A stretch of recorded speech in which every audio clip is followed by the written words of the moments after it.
dalam Tuhan Yesus. Kita bersuka cita hari ini, amin. Mari sama-sama kita persiapkan hati kita untuk bersatu di dalam doa. Terima kasih Tuhan Yesus. Terima kasih Bapa yang baik. Tuhan yang bertahta di kerajaan sorga. Tuhan, hari ini kami datang Tuhan. Kami ingin menyenangkan hati Tuhan.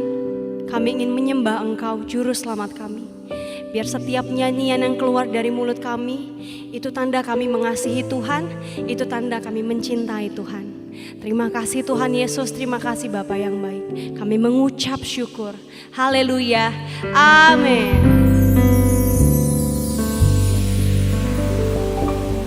Mari sama-sama kita puji Tuhan, amin. Amin.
Bersukacita sebab Allah sanggup melakukan segala perkara dalam setiap hidup kita, amin.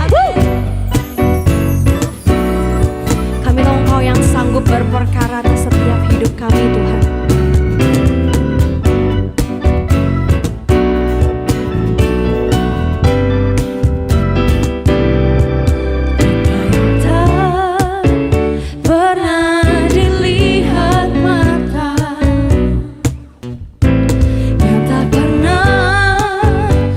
Dengar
bagi Tuhan, amin. Amin. Mari sama-sama kita siapkan hati kita untuk mendengarkan firman Tuhan. Terima kasih Tuhan Yesus. Terima kasih buat setiap kebaikan-Mu Tuhan.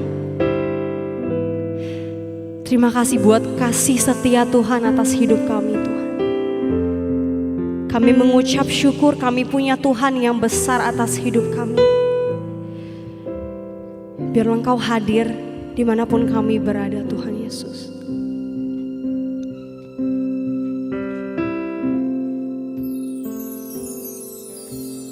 Bapa, Kau setia. Bapa, Kau mulia. Tenanglah jiwaku, aman bersamamu.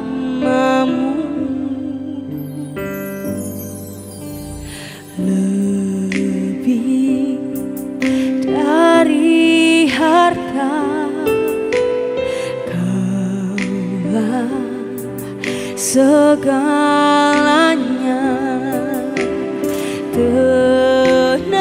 Tenanglah jiwaku dalam hadirat-Mu. Kau tunjukkan kasih setiamu. Kau menyediakan yang ku perlu. Kau setia, Kau mulia, dulu, sekarang, dan selamanya. Kau tunjukkan kasih setiamu. Kau menyediakan yang ku perlu. Kau setia, Kau mulia, Bapa, Kau setia. Mari sama-sama lebih lagi dengan hatimu katakan.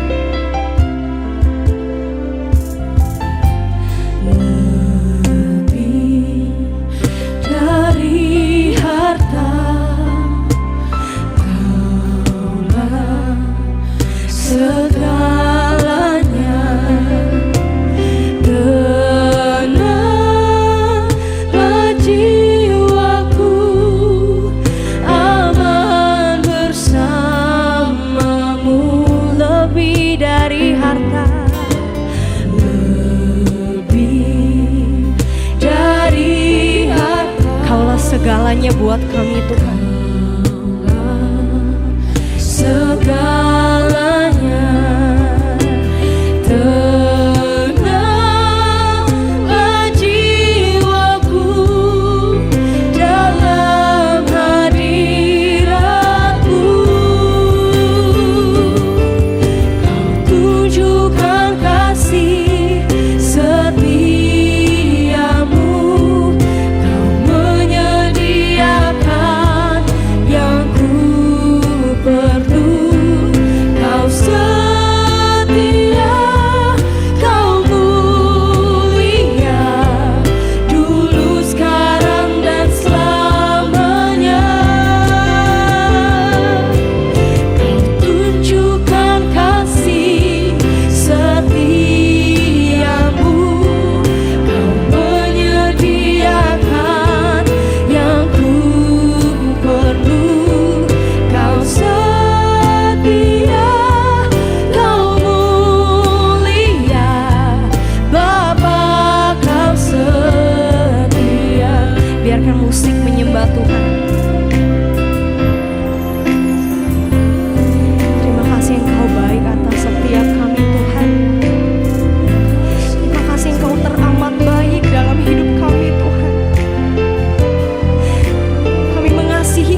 Mari kita satu hati dalam doa.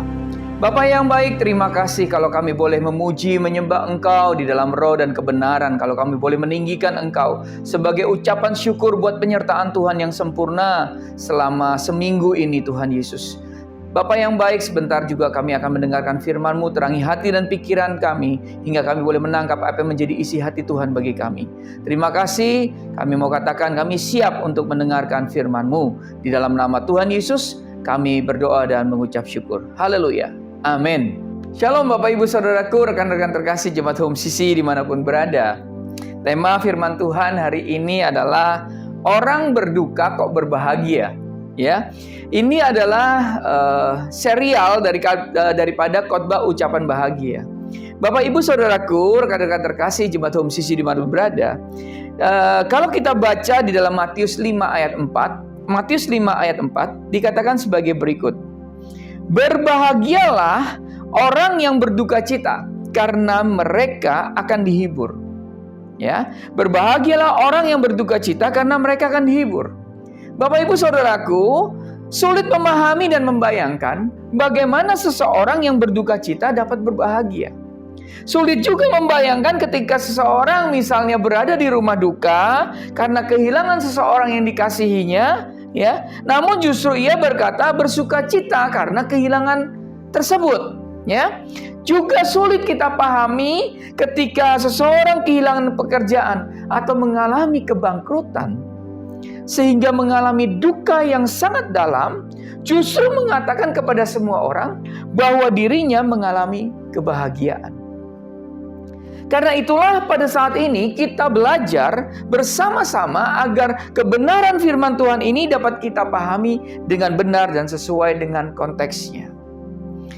Bapak Ibu Saudaraku, rekan-rekan terkasih, di dalam Alkitab versi King James, ya, Matius 5 ayat 4 ini dikatakan, "Blessed are they that mourn," ya, "for they shall be comforted." Kata mourn dalam bahasa Yunaninya adalah penteo, yang memiliki arti ratapan, yang mendalam, ya. Dari bahasa Yunani mourn, itu bahasa Inggrisnya, bahasa Yunani adalah penteo, yang memiliki arti ratapan yang mendalam. Kalau kita memikirkan kalimat dan ucapan Tuhan Yesus ini, maka akan tampak sangat jelas betapa sulitnya kita memahami arti dari perkataan Tuhan Yesus yang mengatakan agar kita berbahagia. Dan kata berbahagia ini seperti yang telah saya sampaikan di khotbah minggu lalu, ya, bahwa ini merupakan perkataan seseorang yang berseru sangat kuat atau berteriak, "Oh, berbahagialah." Ya. Bahkan perlu kita ketahui bahwa peristiwa berbahagia dan duka cita terjadi pada saat bersamaan atau sesaat setelah peristiwa berduka cita. Peristiwa berbahagia ini tidak terjadi beberapa waktu setelah kejadian duka cita, namun terjadi bersamaan atau tepat setelah kejadian duka cita. Nah, ketika kita membaca ucapan ini di masa sekarang, tentu kita akan dibuat kebingungan, ya. Kenapa? Karena ucapan Tuhan Yesus bertentangan dengan kewajaran yang terjadi. Nah, Bapak Ibu Saudaraku, tentu ini di luar kewajaran manusia dan di luar akal sehat manusia. Sebenarnya apa sih yang Tuhan Yesus mau atau sedang mengajarkan sesuatu kepada kita? Apakah Tuhan Yesus sedang mengajarkan sesuatu yang bertentangan dengan akal sehat dan kewajaran? Bila hal ini benar-benar dilakukan, apakah pengajaran ini tidak menjadi bahan tertawaan bagi orang-orang di sekitar kita? Dan apakah kejadian seperti ini pernah kita lakukan? Bapak Ibu Saudaraku, secara jujur, ya, saya sendiri tidak pernah melakukan hal ini. Ya, ketika saya mengalami peristiwa keruntuhan ekonomi, ya, dan kemudian begitu banyak celaan dan mungkin hinaan yang dialamatkan kepada saya tidak pernah bersukacita dan berbahagia atas peristiwa ini. Karena secara akal sehat dan juga secara hati nurani ini tidak mungkin dilakukan oleh siapapun, ya, termasuk oleh hamba Tuhan, termasuk saya. Nah, Bapak Ibu Saudaraku, rekan-rekan terkasih jemaat Home Sisi dimanapun berada, kalau hal ini tidak mungkin kita lakukan dan tidak mungkin terjadi, lalu mengapa Tuhan Yesus berkata agar kita benar-benar berbahagia ketika kita mengalami duka cita yang mendalam? Ada beberapa tafsiran mengenai hal ini dan saya akan menyampaikan beberapa tafsiran ini agar kita mengerti bersama-sama ya bahwa di luar sana ada banyak ajaran-ajaran yang memang tidak salah secara doktrin, namun kurang tepat karena tidak memahami Alkitab secara konteks dan latar belakang situasi serta kondisi pada saat itu. Bapak Ibu Saudaraku, rekan-rekan terkasih, tentu tidak mudah untuk mengetahui latar belakang situasi, ya, kondisi serta maksud dari perkataan Tuhan Yesus yang hanya 2 kalimat atau 1 perikop saja. Namun karena tidak mudah inilah, maka seorang pengkhotbah harus benar-benar belajar dan menggali kebenaran firman Tuhan, agar apa yang disampaikan bukan asal-asalan, bukan out of the context, ya, out of context, serta bukan memakai ilmu cocokologi, asal dicocok-cocokkan dan dianggap benar sesuai pikirannya sendiri. Nah, berikut saya akan sampaikan 2 tafsiran populer yang sering disampaikan mengenai ayat ini. Tafsiran pertama kira-kira seperti ini. Ya, tafsiran pertama, ini adalah pesan pengharapan dan penghiburan bagi mereka yang mengalami masa-masa sulit dan mengingatkan kita bahwa pencobaan dan kesengsaraan kita tidaklah sia-sia. Ketika kita mengalami kesedihan dan kesulitan, mudah untuk merasa putus asa. Betul? Nah, kemudian ketika kita merasa putus asa dan kemudian mempertanyakan rencana Tuhan untuk hidup kita, namun Alkitab memberitahu kita bahwa mereka yang berkabung akan dihibur. Ini berarti apa? Berarti bahwa di tengah rasa sakit dan kesedihan kita, Tuhan hadir. Dan Dia akan memberi kita penghiburan dan kekuatan yang kita butuhkan untuk melewatinya. Kasih dan penghiburan Tuhan tidak terbatas hanya pada saat kita merasa bahagia dan gembira, Bapak Ibu Saudaraku. Dia bersama kita, Tuhan bersama kita di setiap saat dalam hidup kita. Bahkan di saat-saat tergelap dan tersulit sekalipun. Dan melalui tantangan-tantangan seperti inilah kita bertumbuh ya dalam iman kita, menjadi semakin seperti Yesus dan belajar untuk bersandar pada kekuatan dan kasih karunia Allah. Jadi pada tafsiran yang pertama ini, ya, bagi mereka yang sedang berduka atau mengalami kesulitan, berbesar hatilah. Tuhan melihat rasa sakitmu dan Dia akan menghiburmu. Percayalah kepadanya dan ketahuilah bahwa Tuhan akan mendatangkan kebaikan, bahkan dari situasi yang paling sulit sekalipun. Nah, ini adalah tafsiran pertama. Sekarang kita tanggapi tafsiran ini. Tafsiran ini memang tampaknya tidak ada yang salah, Bapak Ibu Saudaraku. Karena toh kita mengharapkan penghiburan dari Tuhan Yesus saja. Betul ya? Nah, benar dan saya setuju sekali. Namun masalahnya, ketika pengharapan akan penghiburan ini dikaitkan dengan ayat di Matius 5 ayat 4, agar kita benar-benar bahagia ketika berduka cita, maka tafsiran tersebut menjadi tidak pas dan tidak cocok. Memang ini bukan kesalahan yang fatal, ya. Karena memang toh tetap mengharapkan Tuhan sebagai penghibur kita. Namun pokok permasalahannya belum terjawab, Bapak Ibu Saudaraku, rekan-rekan terkasih. Bagaimana kita bisa berbahagia dengan sangat luar biasa kalau kita mengharapkan penghiburan dari Tuhan, yang mana penghiburan ini akan dialami di kemudian hari. Seperti yang telah saya sampaikan sebelumnya, bahwa bahagia yang dimaksud ini terjadi bersamaan atau sesaat setelah berduka cita. Maka penafsiran yang demikian tidak tepat dengan makna dari Matius 5 ayat 4 yang sedang kita bahas ini. Nah, kemudian ada lagi tafsiran, yaitu tafsiran yang kedua. Tafsiran yang kedua menekankan agar kita mendapatkan hikmah dari penderitaan yang sedang kita alami. Banyak pengkhotbah berkata, berbahagialah ketika kamu berduka cita, karena kamu adalah orang yang memiliki hati dan perasaan. Dalam hidup ini kita semua akan mengalami kebahagiaan dan juga kesedihan. Namun bagaimana kita mengatasi dan memahami perasaan tersebutlah yang membedakan kita. Bagaimana kita mendapatkan pelajaran dan hikmah dari penderitaan yang dialami membuat kita akan berbahagia dalam menjalani penderitaan. Berduka cita itu adalah proses pemulihan dan pemahaman diri. Jadi dari tafsiran yang kedua ini dikatakan bahwa saat kita berduka, kita memiliki kesempatan untuk memproses perasaan dan mengatasi kesedihan tanpa rasa sakit dan kehilangan. Ya, Bapak Ibu Saudaraku, tanpa rasa sakit dan kehilangan kita tidak akan bisa menikmati dan menghargai kebahagiaan yang ada. Oleh karena itu, meskipun kita sedang berduka, kita harus tetap berbahagia. Dan memberikan syukur atas berkat-berkat pelajaran dan hikmah yang Tuhan berikan kepada kita.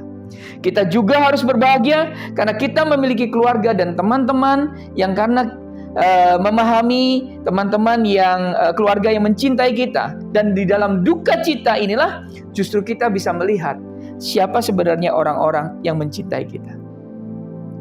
Sekali lagi, untuk tafsiran yang kedua ini, saya akan menanggapinya seperti ini Bapak Ibu Saudaraku. Bahwa untuk mendapatkan hikmah atau pelajaran dari penderitaan memang hal yang baik. Amin. Namun ini sama sekali tidak menghibur. Karena ketika kita sedang dalam keadaan duka cita dan menderita, tidak ada seorang pun yang mau menderita dan berduka cita hanya untuk mendapatkan pelajaran dalam hidup. Betul? Toh kita bisa mendapatkan pelajaran hidup dari kehidupan orang lain dan juga dari Alkitab ini sendiri. Nah, pertanyaannya kalau bukan seperti kedua tafsiran yang telah saya sampaikan tadi, lalu seperti apa sebenarnya tafsiran yang sesuai dengan maksud dari Tuhan Yesus ini? Yang perlu kita pahami, ya, ini menjadi tafsiran yang tepat adalah bahwa apakah yang dimaksudkan duka cita yang mendalam yang dimaksudkan itu oleh Tuhan Yesus itu seperti apa? Bahwa duka cita yang mendalam ini bukanlah tentang kehidupan yang sedang kita alami seperti kebangkrutan ekonomi, permasalahan keluarga, ya, kehilangan orang-orang yang kita kasihi dan sebagainya. Karena duka cita yang demikian tidak membawa kebahagiaan apapun dalam hidup kita. Sementara ada satu hal, duka cita yang membuat kita dan Tuhan berbahagia. Yaitu apa? Duka cita atas dosa-dosa kita. Duka cita akan dosa-dosa kita. Artinya apa? Kita harus memiliki kesadaran bahwa kita ini orang-orang yang berdosa, yang tidak layak di hadapan Tuhan. Kita berduka cita karena kehidupan kita sudah begitu banyak mendukakan Allah. Dan semua ini ketika dibarengi dengan pertobatan yang sungguh-sungguh akan kesalahan dan dosa-dosa yang telah kita perbuat, maka seketika sukacita, ada sukacita itu meluap dengan luar biasa. Karena Allah telah menebus dosa-dosa kita, kita tidak lagi merasa hancur dan tidak layak di hadapan Allah. Sebaliknya, kita mendapatkan pengampunan. Kita mendapatkan pengakuan bahwa kita ini adalah anak-anak Allah. Bapak Ibu Saudaraku, rekan-rekan terkasih jemaat Home CC dimanapun berada, kebahagiaan seseorang yang diampuni dosanya merupakan kebahagiaan yang tidak terbeli dengan kekayaan apapun. Katakan amin. Karena kebahagiaan seseorang yang diampuni dosanya membuat orang tersebut menyadari betapa hina dan tidak layak dirinya. Namun tiba-tiba mendapatkan berkat pengampunan serta kelayakan sebagai anak Allah. Nah, duka cita seperti inilah yang harus kita alami. Pertanyaan untuk kita semua adalah apakah kita pernah mengalami duka cita yang mendalam akan dosa-dosa kita? Pada saat kita melakukan dosa, adakah kita berduka cita karena kita melukai Tuhan? Melukai apa yang Tuhan sudah lakukan dalam hidup kita. Kalau kita belum pernah mengalaminya, Bapak Ibu Saudaraku, hal ini berarti kita sendiri belum pernah bertobat. Kalau saudara, Bapak Ibu rekan-rekan terkasih, jemaat Home CC dimanapun berada, belum pernah bertobat, Maka hari ini saya menantang Bapak Ibu Saudaraku, rekan-rekan terkasih, dan jemaat Home Sisi dimanapun berada, untuk bertobat dari dosa-dosa kita dan mengalami sukacita yang luar biasa yang akan diberikan oleh Roh Kudus. Jadi Bapak Ibu Saudaraku, rekan-rekan terkasih, jemaat Home Sisi dimanapun berada, duka cita yang dimaksud dalam Matius 5 ayat 4 ini adalah duka cita kita akan dosa-dosa kita. Duka cita karena kita seharusnya memiliki kesadaran bahwa kita ini orang-orang berdosa dan yang tidak layak di hadapan Tuhan. Oleh karenanya ketika kita berduka cita dan kita bertobat, mengakui kesalahan dan dosa-dosa kita, maka pada saat itu juga sukacita yang meluap, sukacita ilahi, sukacita kita akan meluap. Ya, sukacita akan ada dalam hidup kita, meluap dengan luar biasa karena Tuhan sudah menebus dosa kita. Katakan amin. Mari kita berdoa. Bapa yang baik, terima kasih buat firman-Mu pada hari ini. Terima kasih Tuhan, kalau kami boleh memahami arti daripada berduka cita, dan kemudian kami juga mengerti Tuhan, kenapa firman-Mu katakan berbahagialah orang yang berduka cita karena mereka akan dihibur. Kami percaya Tuhan, ketika kami berduka karena dosa-dosa dan kesalahan kami, maka pada saat itu sukacita kami akan meluap di hadapan Tuhan. Ketika kami bertobat, kami akan sukacita itu akan meluap dalam kehidupan kami, dan sukacita itu kekal dalam kehidupan kami. Terima kasih Bapa yang baik. Kalau ada hari ini Tuhan, anak-anak-Mu dimanapun mereka berada, yang mendengarkan firman Tuhan ini, mereka belum pernah mengalami duka cita Tuhan akan dosa-dosa, belum pernah mengalami pertobatan. Hari ini Tuhan, aku berdoa, kiranya Engkau menjamah setiap hati saudara-saudara kekasihku ini Tuhan Yesus, jemaat Home Sisi dimana berada, supaya mereka dapat mengalami perjumpaan dengan Engkau. Mereka berduka cita karena dosa-dosa yang mereka lakukan, Bapa yang baik, dan Engkau akan memberikan sukacita yang melimpah dalam kehidupan mereka. Engkau akan memberikan penghiburan di dalam kehidupan mereka. Terima kasih Bapa yang baik. Dalam nama Tuhan Yesus kami sudah berdoa dan mengucap syukur. Haleluya. Amin. Ku bersyukur Bapa, ku bersyukur Tuhan, buat kasih setia-Mu di dalam hidupku. Ku bersyukur, ku bersyukur Bapa, ku bersyukur Tuhan, buat kasih setia-Mu di dalam hidupku. Ku bersyukur,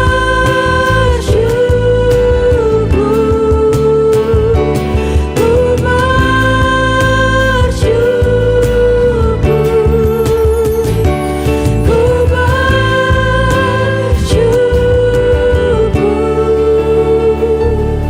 Tuhan.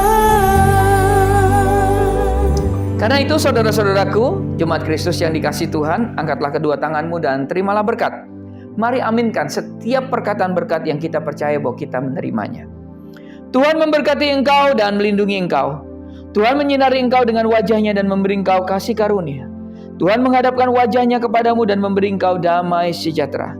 Kiranya kasih dan penyertaan Bapa di surga dan damai sejahtera daripada Tuhan Yesus Kristus serta penghiburan daripada Roh Kudus terus menyertai kita sampai Maranatha Tuhan Yesus datang kembali. Kita yang sudah menerima berkat, mari kita sama-sama katakan amin.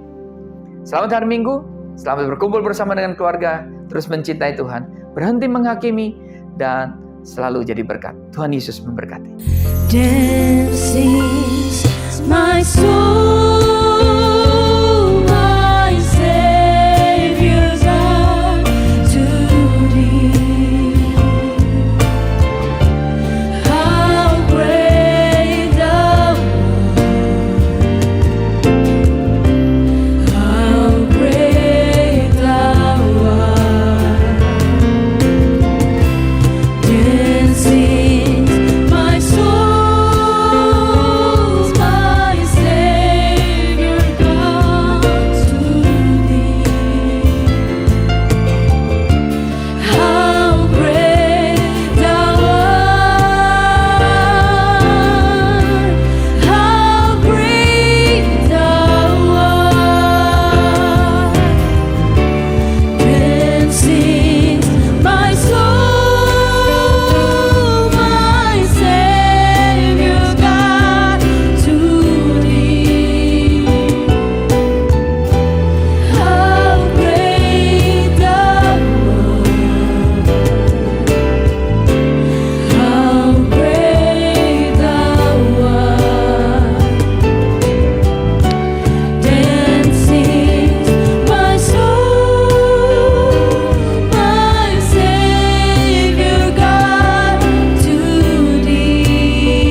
hari Minggu Jemaat Home Sisi yang terkasih dalam Tuhan, Tuhan Yesus memberkati.